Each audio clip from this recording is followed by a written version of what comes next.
hello friends मैं बजार কৰিব আহিছো ইয়াত মানে ৰাতিপুৱা আহিব লাগে সেইকাৰণে সোনকালে আহিছো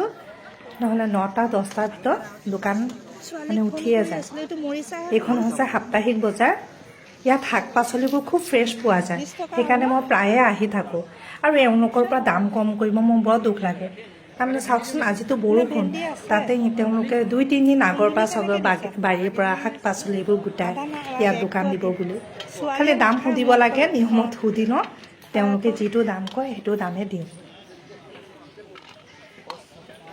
বেছি সবজি নোৱা নাই অলপ অলপ লৈছো কাৰণ ফ্ৰিজত এনে ভৰাই থৈ খাইও ভাল নালাগে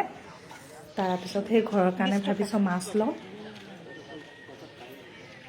ইয়াতে ভৰাই দি আছে মাছৰো দামবোৰ সুধি লৈছো এই বৰলিয়াবোৰ কেনেকৈ দিছে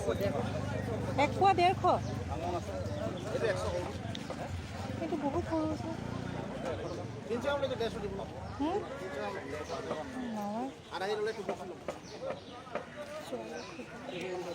তাৰপিছত আমি মাক জীয়েক দুজনীয়ে এইজনীয়ে মাছ লৈছো আমাৰ হৈ যাব